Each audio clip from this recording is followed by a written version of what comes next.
నమస్తే, నేను ప్రియాంకర.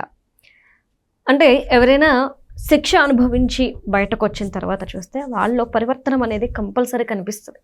అంటే చాలా మందిలో ఇది మనం అబ్జర్వ్ చేస్తూనే ఉంటాం. కానీ రాజకీయ నాయకుల విషయంలో ఒకప్పుడేమో కానీ ఇప్పుడు ఈక్వేషన్ మారిపోయింది. లోపలికి వెళ్ళి వచ్చిన తర్వాత కూడా యథావిధిగానే ఉంటున్నారు. మరి ఇప్పుడు అంబటి రాంబాబు గారి సిచ్యువేషన్ ఏంటి? జైలుకి వెళ్ళి 2 కేసుల్లో శిక్ష అనుభవించి బయటకు వచ్చిన ఆయనలో మార్పు కనిపించిందా, లేదా అదే ధోరణిలో ఆయన కొనసాగుతున్నారా అనేది. సో దీని గురించి డిస్కస్ చేద్దాం. మనతో మాట్లాడడానికి సీనియర్ జర్నలిస్ట్ సిఎస్ రావు గారు ఉన్నారు. ఆయన అడిగి తెలుసుకుందాం. నమస్కారం సార్. నమస్తే సార్, అంబటి రాంబాబు గారు జైలుకి వెళ్ళి వచ్చిన తర్వాత ఆయన ఎలా బిహేవ్ చేస్తున్నారు అనేది పెద్ద క్వశ్చన్ మార్క్. ఎందుకంటే ఒకసారి జైలుకి వెళ్ళి వచ్చిన తర్వాత తగ్గేదేలే అన్నారు, రెండోసారి జైలుకి వెళ్ళి వచ్చారు కదా, ఇప్పుడైనా ఆయనలో మార్పు వచ్చిందా?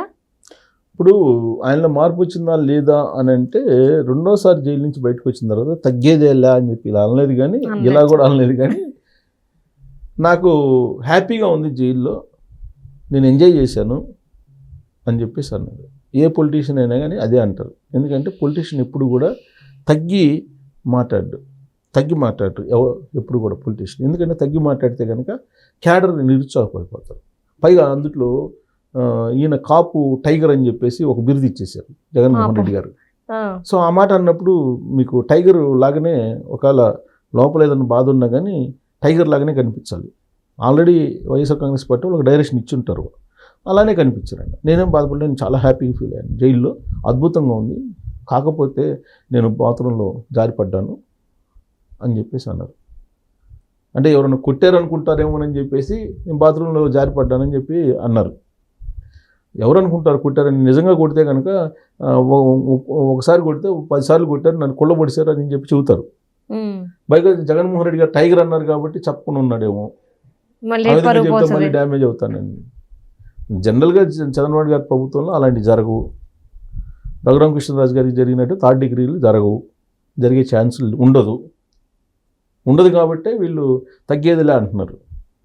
మామూలుగా అయితే ఆ మాట అంటారు కదా. జనరల్గా జైలుకి పోయించిన తర్వాత కొంత పరివర్తన అనేది ఉంటుంది. ఆ పరివర్తన అంబటి రాంబాబు గారిలో కనిపించిందంటే, అంబటి రాంబాబు గారిలో రెండోసారి బయటకు వచ్చినప్పుడు కొంత కనిపించింది. కానీ ఆయన నేరుగా అదే రోజు గుంటూరుకు వచ్చినట్టయితే బాగుండేది.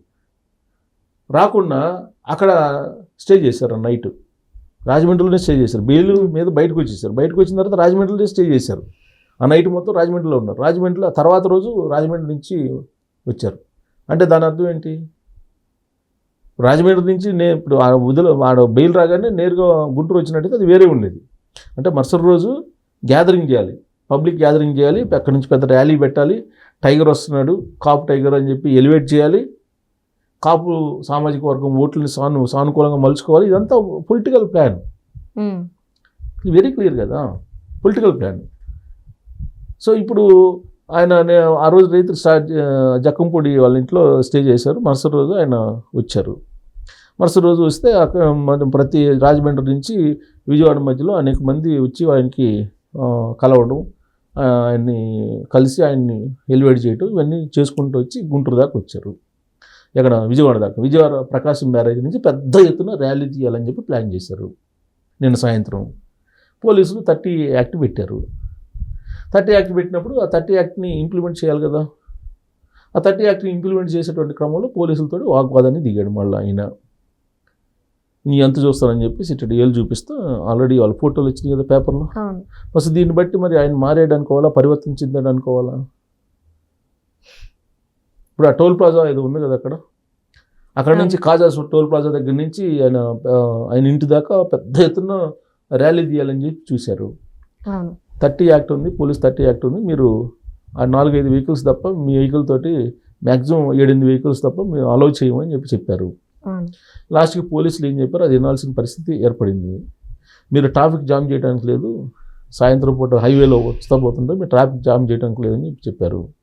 ఆ నేపథ్యంలో గొడవ జరిగింది.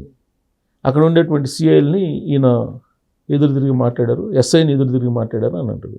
బహుశా ఆయన కేసు పెట్టినట్లే. ఇంకా ఇప్పుడు వాళ్ళని, ఇప్పుడు విధుల్లో ఉన్నటువంటి వాళ్ళని ఆటంకపరిచారు అనేది పెద్ద కేసు. బహుశా అది కూడా పెడతానేమో తెలియదు, ఇంకా పెట్టినట్టు ఇంకా నాకు ఇన్ఫర్మేషన్ అయితే రాలేదు, కానీ పెట్టే అవకాశం ఉంది. ఎందుకంటే అక్కడ ఎస్ఐని, పోలీసుల్ని, సిఐని వాళ్ళందరినీ ఏళ్ళు చూపిస్తాం, మీ ఎంత చూస్తాను అని అంటే ఎవరు ఒప్పుకుంటారు?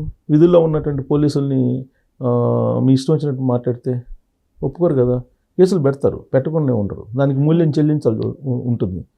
కాబట్టి అంబటి రాంబాబు గారిలో మార్పు వచ్చిందంటే ఇప్పుడు మరి పోలీసుల మీద అంత దురుసుగా మాట్లాడారని అంటే మార్పు రానట్టే అనుకోవాలి. పైగా ఇప్పుడు మీరు ఎన్నిసార్లు జైల్లో పెడతారు పెట్టుకొని అంత ధైర్యంగా మేము వస్తామని చెప్పేసి అన్నారు. నిజంగా ఇప్పుడు పొలిటీషియన్ భయపడ్డారు. ఇప్పుడు కూడా ఏ పొలిటీషియన్ కదా ఎవరు భయపడరు. ఇవాళ జైలుకు పోయి రావడం అనేది పెద్ద తప్పు కాదు అనేటువంటి ఒక అభిప్రాయాన్ని ఈ సమాజంలో తీసుకురాగలిగారు గత 7 సంవత్సరాల నుంచి. జగన్మోహన్ రెడ్డి గారు జైలుకు పోయి వచ్చారు, 16 నెలల పాటు జైలుకు పోయి వచ్చారు.